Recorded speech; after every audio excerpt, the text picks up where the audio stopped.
deal with it. All right, so the reason why I had decided to use this tender as an example, firstly, it's an old tender and it's still relevant. You know, we can talk about stuff that is past, and also it makes it easier. So now, generally, this is your SBD forms, okay? Most of you might know how to, some of you might know, but only limited knowledge, but I'll just take you through it and what you must complete, right? So the first part will have the details, obviously, of the person that's issuing the tender, and then you start from the supply information. Né? So you complete this section. What tends to be a confusion is when you get here, right?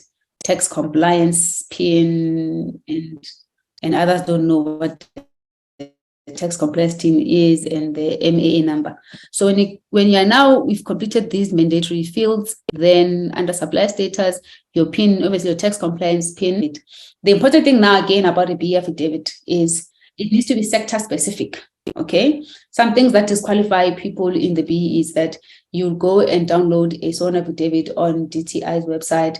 You are in IT and you go and complete under general services, or you are in service industry and then you have a sworn affidavit from a different sector, which is now construction, for example, né? Or mining, right? So for finance and insurance, for IT, telecoms, it's different to agriculture, to mining. So you need to check your sworn affidavit. If you don't complete your BE certificate or your sworn affidavit in the right sector that you operate, and or you are not the authorized person to sign your affidavit, then it will be disqualified. Because the BEE preferential procurement manager from the department or the company, when they look at it and they check the directors, remember you're going to submit part of the tenders, your IDs and stuff, né? And then they check how this person owns 100%, but this BE is signed by someone else and it's not part of the directorship, then already it becomes null and void, which is invalid and you'll be disqualified. So this is quite an important part. So basically here they need you to confirm that you have it, but you must know that my sworn affidavit is within the right sector and it's signed by the right person. Certificate that's been issued by CPIC, where it's downloaded and they send it to you. Yes, then is there a need then to then say I can use that certificate in all the industries, whether it be mining, agriculture, and the various industries? My advice is get a sworn affidavit. You're not losing anything, because in as much as some will say, yeah, CIPC one is okay, but it's actually not.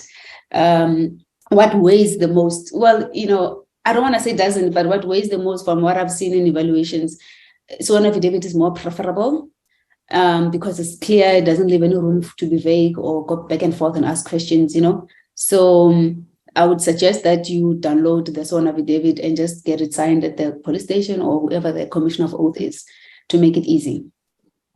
Okay. Okay. Right. So next section then is questionnaire to bidding foreign suppliers. So this is a straightforward one also. You just need to, yes or no, you're completing a questionnaire. Is the entity a resident? Yes. If not, no, right? So the BE thing gets technical because if you are not a South African or you are a South African, but then your parents then, let's say, or you were born here, but then left the country and then you came back, it can get very complicated. Then you need to declare and have something signed. So basically this is to confirm that, right? You're not in foreign suppliers. And if you are foreign suppliers, are you paying tax? Do you have an office now and stuff? So I believe this is straightforward in this section. Né? Now let's move to this. Terms and conditions. Remember I said to the terms and conditions, any tender. So this is just T's and C's. Any business includes terms and conditions. Right? I don't want to waste time on the terms and conditions. Tax compliance requirements. Again, these are pretty much standard. You need to have your valid tax certificate, right? Observe, and then you need to sign and acknowledge the above. So your capacity, you're a director, or, if you are not the director of the company, then there must be a resolution written by your director. You downloaded also under the SARS, where you are given the rights and authority to be signing such documents. And if that's so, then you attach it, okay? Like powers of authority and that, okay? Or power of authority, yeah, that's what it's called. So let's go through this, right? This is example. They were requesting for promotional items, which is, I think, is a straightforward thing. We can all relate to promo items. And then you'll notice under introduction, fine, I've highlighted the important sections. There is response format, how they want you to respond. Again, procurement is very rigid, I'll say that, when it comes to such things. If it's not in that format, some people feel like when I open a tender document, I want to see in the order that I asked. If it's not in that order, we put it on the side. Some are not so particular. They just, they're just flexible like that and they'll work with it. Okay. But procurement is all about governance, rules, procedures, policies. So you also need to make sure that you comply. I'm just FYI. Then mandatory requirements that you must observe. I've made a point here that NB, important section to note, if you do not understand the section properly, it may throw you off, right? Follow the instruction. So remember I said in my presentation, it must be methodical and process-wise, you must think through things, right? So in this section, they're telling you, paragraph 1, firstly, they want an executive summary. This is the requirement for this tender. And this executive summary, you must write here, paragraph 1. The bidder needs to indicate to us he is responding as a prime contractor or a joint venture or a consortium partnership. So if you are the main contractor, you indicate. Paragraph 2, the bidder needs to inform us that the executive committee of the company, we have duly designated following the employee name, etc. See, they're guiding what they want, paragraph 1, 2, and 3. Already, remember, the executive summary is setting the tone of when you're now evaluating the tender, what is it all about and this company is about. Paragraph 3, bidder markets themselves by informing to us that they have done similar work. Now you must already indicate. Just like you're writing any paper, let's say a research-related paper, or you're working at your work, you are doing, your reports or motivation, executive summary, it's exactly that, summary of whatever you're going to be doing. So this is capturing that. Paragraph 4, bidder then gives a short summary or clarification of their response. So if this is not there, remember it's under mandatory. Remember I said that. Already this throws you off. It's not, we haven't been gone to your technical response and your price. This is still the semantics, the cosmetics that still matter. Okay. And then schedule 2, then specification, fine. And then number 3, this is in red. Obviously, anything in red is observe, it's important. True certified copy of SANA's accredited BE certificate, or a true certified copy of a sworn affidavit obtainable from the DTI website. So back to the question of what the gentleman is asking, if you provide CIPC1, again, the evaluation committee has a right to say, we don't want to use this, unless the regulation then confirms that you need to. But this is where I said to you, I would suggest that you use the DTI's affidavit. We're still together, right? Then section 4 or schedule 4 is declaration of interest, which you will, at the end, you declare your interest if there is. Declaration of bidders past, ACM practices if you have certificate of independent bid determination. Okay, so let's see, number 4, ICASA's terms and conditions, again, this is just T's and C's. And here it's outlining the evaluation criteria. So it's telling you this is an 80-20 point system. Which means 20% of the points goes to BEE and then 80% is price, right? And then the guideline we have is that anything above 50 million, it's 80-20. Above that, then it's 90-10. Then you'll find reasons for disqualification. You affiliate yourself with this. This is now an FYI for yourself. What would cause disqualification? Suppliers who don't comply to tax, which is mandatory, who submit incomplete information and documentation per requirements. Remember, I also did a video on TikTok around poor tender response. You can be qualified for that, disqualified for that. And then suppliers who submit information that is fraudulent, of course, faking things. And then if you receive information available to other vendors, right? Or also same thing. So basically, these are just the rules of what will disqualify you. Ne? Okay, look at this. Most of you also missed this point. Suppliers who fail to sign their RFQ response. Do you know, at the end, you've done this hard work and then you don't sign. That will also be a disqualification. Or sometimes your tender amounts, there's a difference by a decimal. Maybe somewhere you wrote 0.76 and, you know, at the end somewhere then you write 0.50. That can also disqualify you if someone is really being pedantic, you know. So take little note of these things. Ne?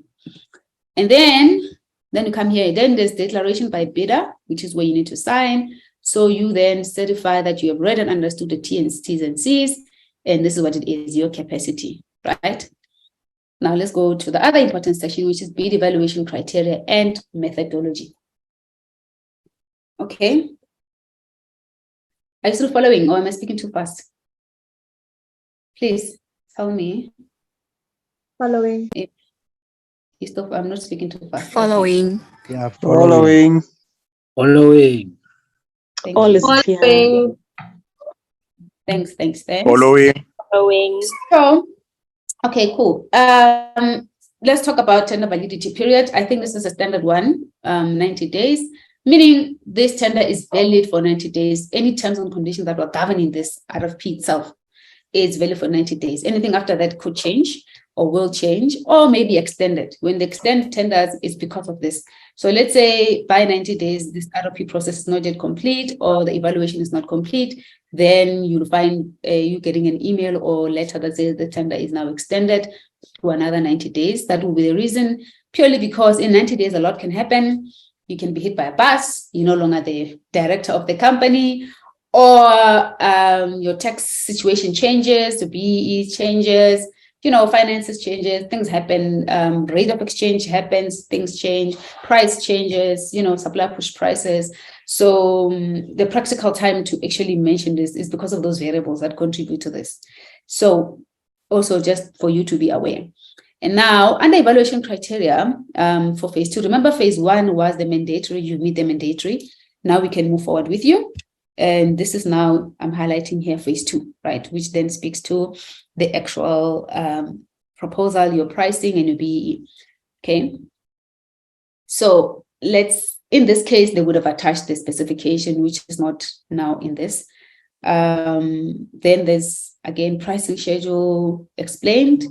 And then let me move down to this part. So this is where you complete your price, right? Remember, it's not going to be the same on each and every entity, but the general flow will be the same, right?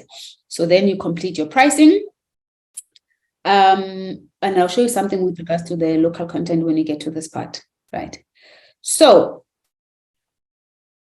this is a preference point claim. Now you are told how you'll be evaluated. Again, 80-20. This is what I mentioned earlier on about not exceeding 50 million. And what you must know here under the BEE terms and conditions is this part.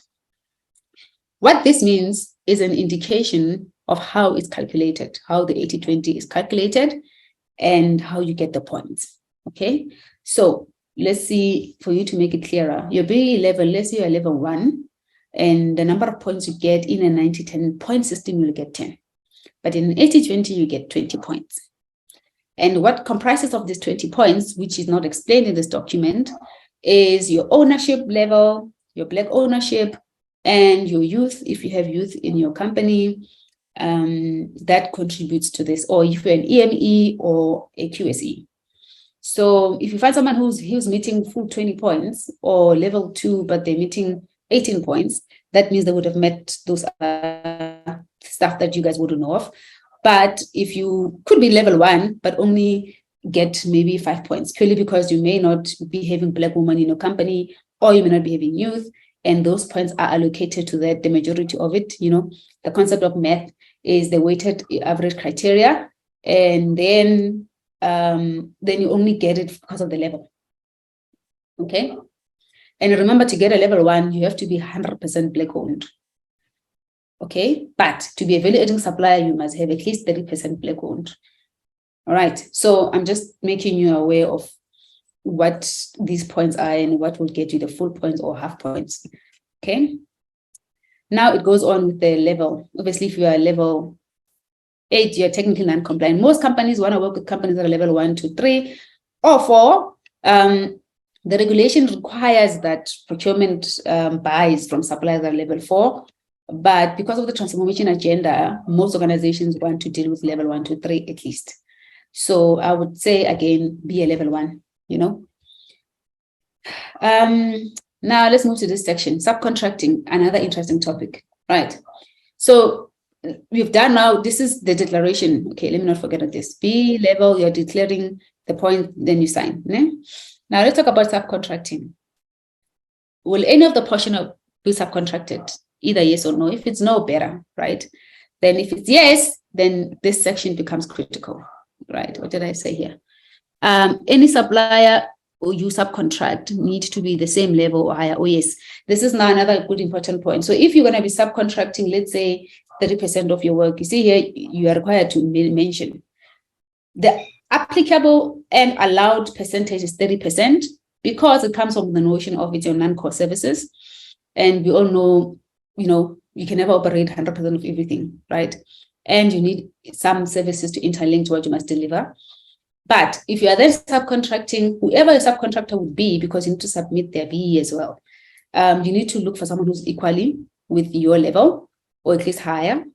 Because in the new codes says if Lerato CC is a level 1 Black woman owned 100% EME, and then we have ROI Group, which is a subcontractor, they are now level 4. Then there is another company now, XYZ, who is also level 2. When they evaluate, because I'm level 100% and I'm subcontracting a company that is lower than my level, and there's someone who's a level, let's say also the same level 1, right?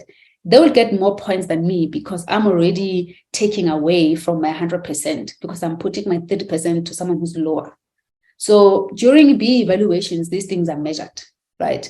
And that's when they will beat you on the B scoring, back to what I was explaining above. So what is critical is to note that subcontract companies that have the same level or better.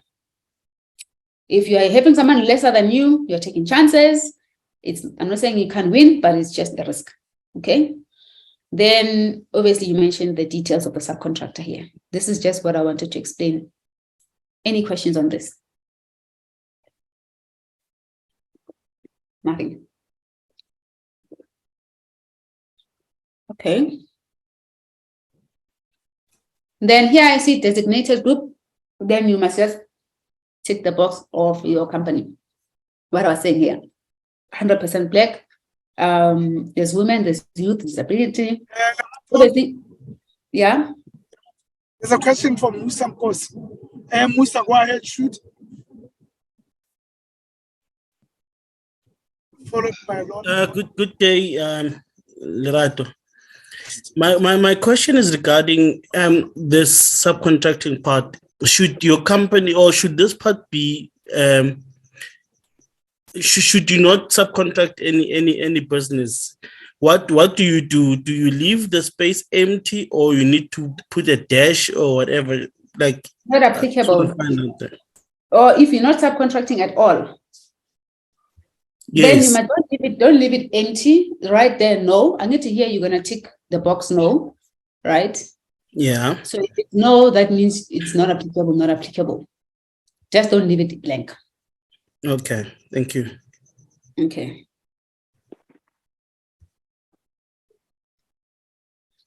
I think there was another question.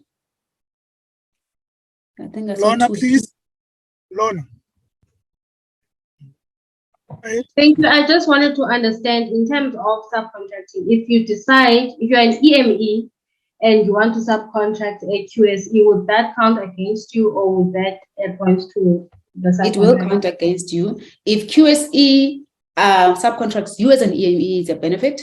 But if you are subcontracting a QSE, I mean, you know, it's going to be a negative because every preferential procurement points, the weighting is placed higher on EMEs than QSEs. So out of this Let me go back here. Out of these 20 that I was showing you guys here, né? As an EME, you could find that 10 already points goes to EMEs, 5 then goes to Black women, and then the other 5 goes to the level, right? That's 20. So if you're already subcontracting a QSE, back to my point, then there will be what we call manipulation of the points. Then you need to work around the mathematics. Then it's the percentages that contributes to that 10 doesn't become 10 anymore, because the percentage of that spend, out of the 10, if you're subcontracting 30% of that, meaning 3 of that spend goes to QSE, which then gets worked out the average, and then you reduce your 10. It doesn't become 10 anymore. But if it's the other way around, then it benefits. And the reason why that's like that, government pushes procurement to buy from EMEs and empower small companies. That's why. I think people who are more in trouble are QSEs. Yeah, the QSEs are the ones that are a little bit trickier because they are like middle child type of thing.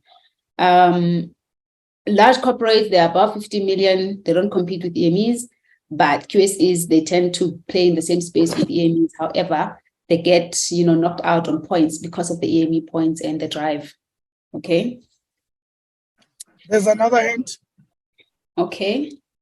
It doesn't have a name. It just says Huawei P30, right? Please go ahead. Yeah, good evening. My name is Lucky. I just wanted to know the whole calculation, right? I heard you said you get more points if you have this and that. Now, you said that the perfect score is to get 20, but if in the bid document that you are filling in, and where it says you are number 1 and then all these other points, but say you don't have a African woman or a youth person, but you have a person with a disability, well, that's still how do they work it out if you're not getting 20, as you say? It's of advantage, again, to be honest with you, if you have Black women owned. Remember, again, there's less opportunities for women, so there's a drive to empower women. Any company that has at least above 30% women owned will get higher scoring, and disability, of course, and youth, right? Black ownership, you would get points, but you will then miss on the women owned.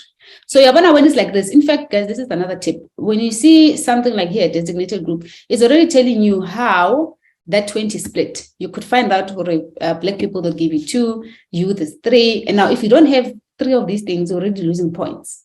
But then if you have others, then you only get those points. And a company that has more, or at least most of them, then get more points. So that's how the back end is done, which is not what suppliers would know, Okay, just a small follow-up. Sorry. Yeah, sorry. Just a small follow-up. But now, so isn't that a bit disingenuous? Say I start a company. It's just me. I have no one else. So does that also count against me? Because I say I'm a fairly new company. I'm just now registering a company. So just because I'm trying to what do you say? Get a contract. It's like I am forced to have people that I don't have. So what do I then do? Do I just go get the people that I? No, it's unfortunate. That's just how the world works. It's unfortunate, and I know it's not the answer you want to hear, but it's compliance, right? On a bigger scale, there's less opportunities for women. On a larger scale, there's less opportunities for small companies. That's why in this type of evaluation, let me go back to this, right? Remember now, government doesn't push level only. They're pushing ownership. You find white companies, for example, they are level 1 or level 2, but they don't have 51% owned, or some of them don't have 30% even ownership. It's just 20% Black ownership, management and stuff.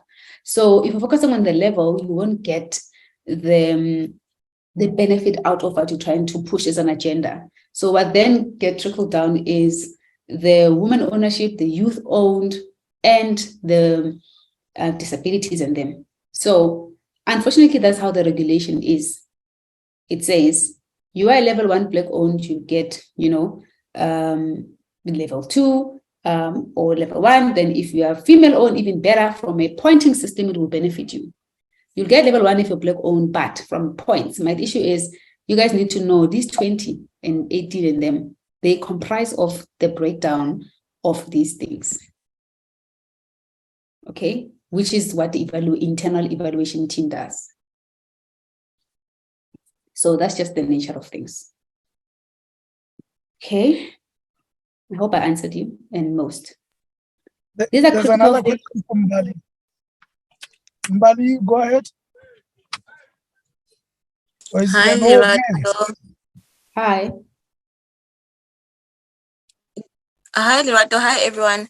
I just want to ask, if your company is registered under 2 people, when you're filling in documents, who signs the documents or who fills in the documents? Is it one of the directors, or does it have to be both? One director is fine as long as you've got the power of authority to do so. But when you're submitting your declaration and all of that, you need to sign, both of you, and also your IDs, because you're going to have to submit your IDs and stuff, right? I mean, from a completion of the document, it can be one, but when you then sign the declaration and all the other places, you must co-sign as partners or directors. And again, remember in the executive summary, that's what you will say, that this company is owned by so and so and so and so. Then already there's that expectation in the flow. Oh, okay. And then another question, my BEE certificate is currently expired and I have the CIPC one. Would it be better if I just get the sworn affidavit, which is the one from DTI instead, just to be on safe waters? No, I don't know. Did you just join the meeting? I spoke about this earlier. No. Get the affidavit. That's what I advise you. Okay. Yeah. Sorry. Another one.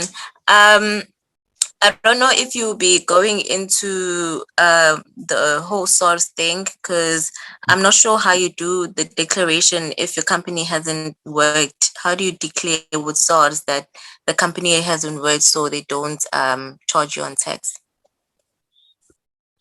What do you mean? Declare on the tender document for itself, or when you're doing submission? I think when you're doing submission for tax. Oh, no, it's not part of today's schedule, but I can answer that later on, no problem. Yeah, I'll just touch on it.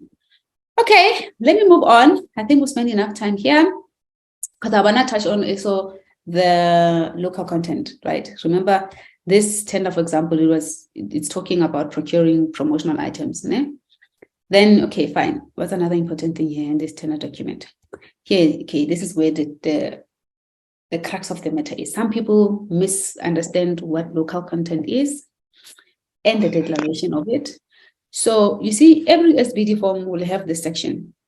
Before you complete the declaration, bidders must study general conditions, definitions, directive applicable in respect to local content, as described in the preferential procurement regulation from SABS. So SABS has issued this regulation regarding local content. Okay, so I'm gonna need to just jump.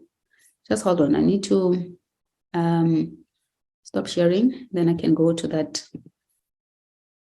part. Okay, because I just put it here. All right. So part of the presentation I have put it somewhere in my slides. Né?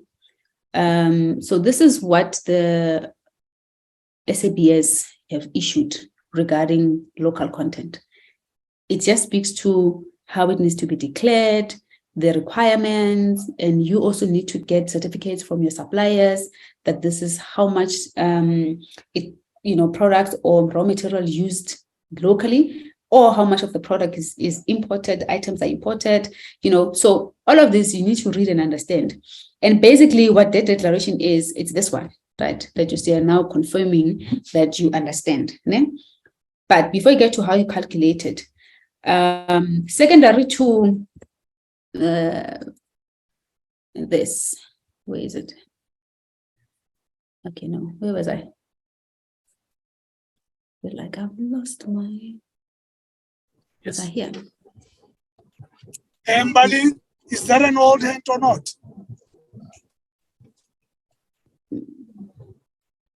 Maybe it is. So now, before you put this declaration, they say you need to also understand. There's a hand from Bali. Okay. Sorry, Lerato. But is that an old hand or should he proceed? Let's see. I think it's an old, it might have been an old hand. Yeah. Okay. So another thing, there's a mention of you having to understand the thresholds from the DTI. So everything that's to do with local content, there's two things you must note. What the policy and the regulation says from SABS, remember SABS, they are approved standard, right? And then what the DTI then publishes, which is, let me go there, which is this, right? I don't know if most of you would have, what did I press now? I pressed wrong stuff. Sorry. Let me close this thing. Okay, can you see this threshold? This is now a document that is published on the DTI website. I've hyperlinked these things in the presentation, which you can see. So this threshold is telling you, if you're going to be procuring body parts for the bus, minimum threshold for locally made, you need to be 80, meaning you can import 20. For textile, it's 100%, right? So going back to this tender, oh, wait, that tender document I opened, where is it? There. So coming back to this tender that we were looking at, you see, textile is 100%, meaning you're confirming everything comes from South Africa, it's being locally made. If it's not 100%, then the guideline from DTI will say, let's just say hypothetically speaking, it's, which one is easier? Rail or furniture. Okay, furniture there. Let's talk about furniture. It's easier to understand. Office furniture.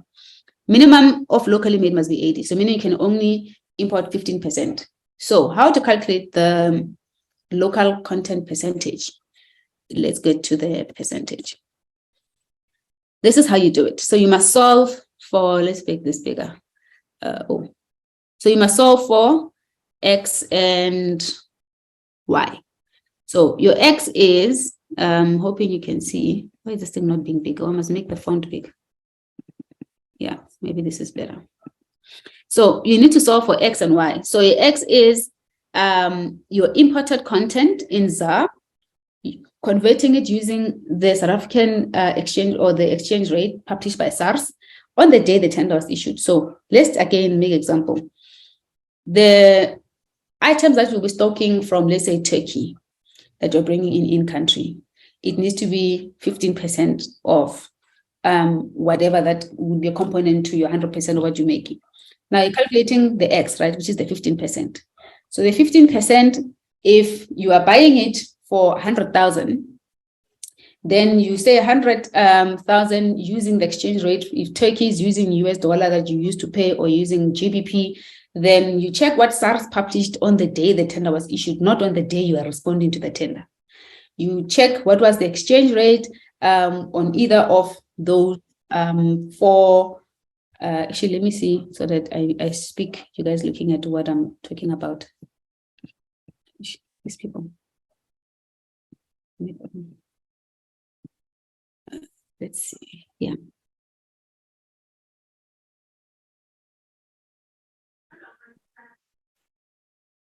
Okay, wait, I know this thing is mentioned here, because I keep on doing this. Okay, so this is what I'm explaining. This X and Y. See, it's already guided, ne? You're saying prices referred to in determination of X must be converted to rand, which is what we're talking about, using the exchange rate published by the Reserve Bank. and on the date of advertising. Ne? So we are getting to the X. So let's say it was 100K. Now we have to find the percentage. Remember to find the percentage. This is the formula. But for you to do the formula, which is 1 minus X divided by Y times 100 will give you the percentage, you need to know what X is. So now you know what X is. Your Y is your bid price. So if you want to then add a profit margin of, let's say, 20,000 or 120,000. So that's your bid price excluding VAT. Right? Hopefully, most of you are not paying VAT. Then you then have your X and Y. After you have that, simply you just do 1 minus the X that you have calculated, divided by Y times 100. It gives you local content percentage. Okay. So in essence, that's what it is. I'm hoping you get it. Hopefully. For some people, it seems Greek because there's, I think there was no much understanding on where you get the guidelines from SABS and the threshold guidelines from this. Because if you understand the thresholds that the DTI has mentioned here, you need to know, okay, I'm writing there on the tender document 100% because it's this, or it's this, then you must then work out the 10%. You get me? So that's what it is, technically. Okay. All right, so let's continue. We're almost ending this part. You see, this is where, again, you must indicate, you must tick here if your items you're buying is from, did you use dollars, euros, yen, or other? If other, then you mention. And then here, what is important, back to what the lady was asking me. There's a question from Samkosi. So go ahead. Lerato, I just wanted to ask a question. If you buy the material from a local supplier, but the supplier is getting the material from overseas, does this apply to you as a company? Yes, it does. So what you must request from a supplier is their certificates, because ultimately that product is not 100% made in South Africa. Whoever that's supplying that, you need to indicate and declare. So you need to, so this regulation here from SABS, in fact, guides on that, this one. If you read it properly from the SABS, they will tell you need to request this document from your service providers, and stuff. So yes, you need to request it. And then your declaration, you mention it. Okay, thank you. All right. Okay, Kotato, I think, can you please mute yourself?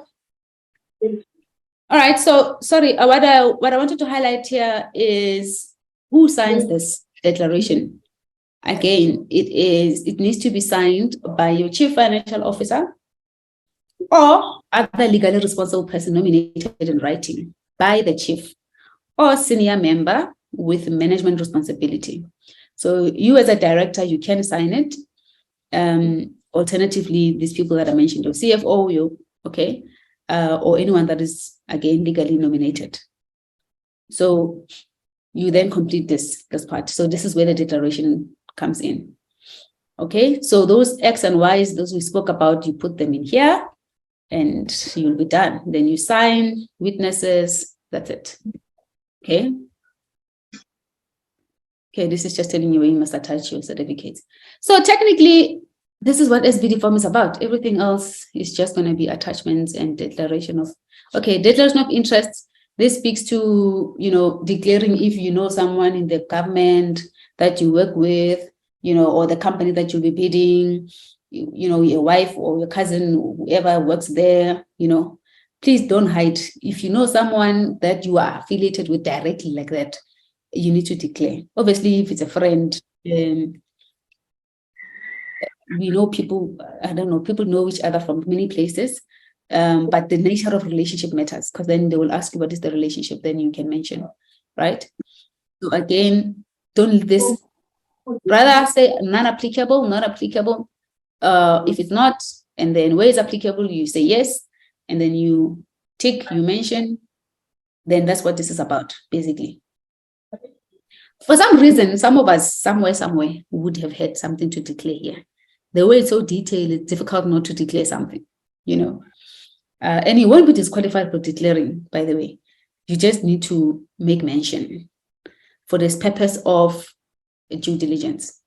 Because if you don't mention, due diligence is done, and then tomorrow you didn't, then you're disqualified, or you'll be blacklisted for whatever reason. Okay. For some reason, this is also here, but it's feel like it's a repetition, but it's needed. You just need to complete the section. Again, you're declaring, you're certifying the above is correct. And that's basically, or the last one is this one. Declaration of bidders' past supply chain practices. Remember, check the headings. It's not the same, right? So here is also a straightforward one. If there's anyone, you know, again, you know, this who works in this department, etc. And basically that will be it. What I do want to show you guys also is another tender document, which is not SBD form, but that speaks to evaluation criteria, because we didn't talk about evaluation criteria here, right? The technical one, so that we maximize the time. Show you guys. But from today, let's see more what you must do. Okay, so let's start from the beginning. But I think most of the things I'll just skip through because they're basically what you spoke about, and I'm just trying to prove a point also. Okay. Again, this is another tender document. This is issued by Denel, and you will have the same information here, right? By the buyer, tender close, start, description, and end. Okay. We move on. Okay, table of contents. All of this is FYI, but read it. If you read it once and you work with one company, then next time you know, okay, I know what this section means, which section is what. Okay. Hold on. Okay, yeah, this is the part that I want to talk about. Here, again, remember, you speak to your compliance status regarding these mandatory requirements. Fine. I hope this meeting is still recording. Yes, still recording. And now this part, let's talk about evaluation criteria. Oh, maybe let's make it big. So this tender is already telling you functional, it's technical. So for every tender, there's functional, there's pricing, and again, there's BEE. So there's 3 components. And from the 3 components, functional, if you don't meet the technical requirements, there's no need to even look at the pricing. So sometimes it's systematic like that. And in other cases, it's not. It's all done in the same way. It depends who's the organization. Ne? So in this case, let's go through the requirements for you to meet these points. Firstly, capacity and relevant experience of the tender. Remember, whoever that's tendering. Number 1, maximum point is 30%. So this is straightforward. Details, I did a video on this also, which most people liked. And what it's basically saying here, if you have 10 recent transactions, you get 30. 5 recent, 20. Less than 5, it's 10. So if you don't have anything, let's say you have 0 or 1, you'll only be in this bracket of 10, the points. But this is not experience. This is the second one is about talking about experience. Ne? Experience is weighing 20%. So again, one thing you must check about evaluation, as my tip is, every evaluation criteria, whatever weighs the most, it means is what it's weighing the most from an importance perspective, is the most critical section of the tender, or what then the organization wants to achieve, right? So from experience perspective, look here, less than 2 years, you get 5 points. And then, or 2 to 4 years, 15 points. If you are 1 year, you'll only be for even 5 years. 0, you'll only be under 5 points. It's a debate, yeah, what are we supposed to do? You know, we need experience. Ultimately, there's no way that, you know, whoever that's evaluating the tender can give you points from. The only time that those type of situations exist is if the intention of publishing an RFP is to empower small companies. Then these things, they're not there. They'll measure other stuff. right? That's where you meet. And then secondly to that, when you're submitting your, let's say, letters of where you've done your work, your past experience, always, guys, try and mention, yeah? Can we give Andy a chance? Andy, go ahead. Clarity. Okay, what I wanted to ask is not in relation to this point, but let's say, for example, I see a tender in Joburg for stationery, and I'm in Durban. Is there any way that I would be disadvantaged for that application? No. Oh, okay. You can As apply long as for I any meet the tender in South Africa. Yeah, as long as you meet the requirements, unless they specifically say, we just want to empower the local community, Durban or for Joburg. If it's not specifically mentioned, then you absolutely can apply for that. Okay. Thank you. But in your response, you must indicate how you're going to manage the logistics and all of that stuff, you know. But yeah, you're not disqualified or you're not limited to. Okay, thank you. Okay. So this is like, okay, what I was saying about reference letters. The reference letter needs to include, you know, your contract amount or the project amount that you worked on that particular client. I get the reference letter.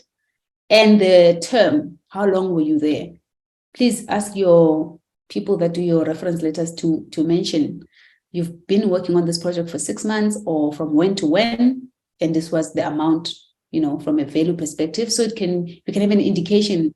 In construction is quite big because you don't want to give someone that can't manage the project. You know, the risk that is associated with that, it's something else. So rather, to be safe, mention. SABC, when they issue tenders, they do even advise you, this is how we want it in this format. Sometimes Transnet also does that in this format. Then it's clear. There's no room to be vague. If you challenge them, it's a clear thing, you know. So references, you see here, you must provide at least 5. In fact, this is what I was talking about. 5, briefly describe the service, right? Then this is what you need to mention: name, position, phone. So if it's exclusively mentioned like this, please make sure it's exactly like this. Like I said, procurement is very rigid and you're challenged on your requirements. And also remember, the law says you can't leave room for interpretation. So I don't want to say, oh, Lerato, I didn't give you this point because I thought, you know, it needs to be clear. People attach payment certificates, like stuff that is not related to what you're asking here. Yes, you work there, but it's not how it's asked. So then you lose a whole 20 points. Oh, you do have this information, but you just didn't put it properly, you know. So you need to make sure that you follow through as per how it's required. And others will even say, we want it signed, right? Just read through the details. If signed or stamped or whatever the case is, have it there. And then you see, main field of expertise. Remember my earlier presentation, I did mention this.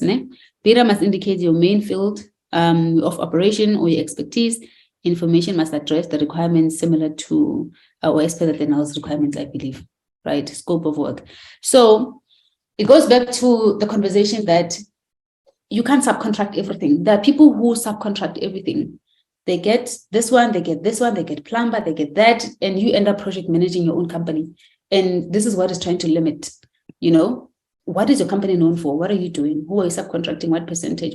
So if you don't have anything you can provide as proof that this is your expertise, what you've done as a company, there. And sometimes this one, what you must do, you must add your staff or the people that you work with, their certificates of your type of field, if applicable.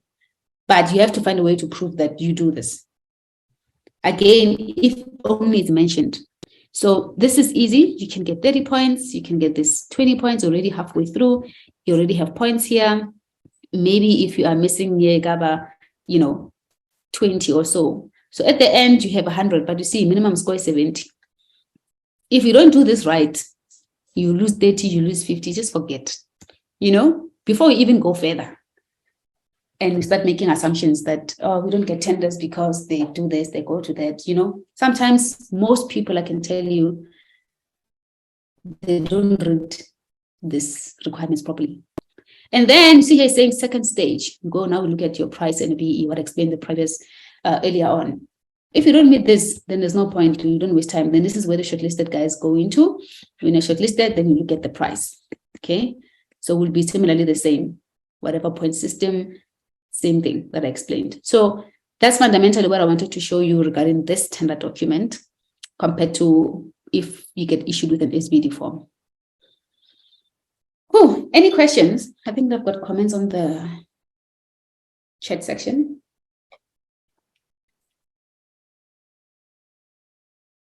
Musa, yes, you can ask a question. Let me see what else is here. My question is, how do you go about finding out if you've made it through the technical criteria, or you've been shortlisted? Because most companies, they tend to keep quiet. You don't know if you fell through the work on the evaluation criteria, or you were shortlisted, but you just don't know. You submit and then it's quiet. You could ask, and unfortunately, procurement is not obligated to answer, but for government department, they actually are. You can challenge it. It's just that it's going to take you time to challenge, but it's your right to know because it's a publicly advertised RFP. Even when they respond, they won't tell you, oh, Musa, you got 20 here versus 30, and then this company got this much. No, that's it speaks to confidentiality, you know, clauses and stuff, so that you wouldn't know. It's similar, like you wouldn't go to a university and say, oh, I didn't pass here, tell me who got what where, you know. So there's that risk. Yeah, but I'm not concerned about other companies. They must just show me what went wrong. They must just be able to say, okay, your evaluation, you scored a 10 there, you scored a 2 there, and then it's like 20% or whatever.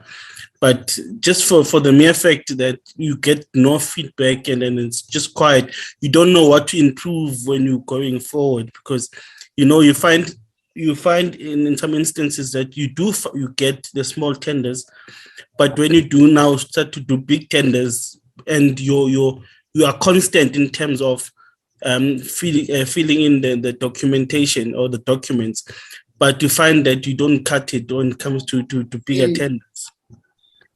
Yeah, you know, this one, honestly speaking, it depends on the person that's running the tender. They are supposed to tell you where you're going wrong, but again, it's not mandatory in the short of it, you know. So this is just a gamble. It's not a gamble.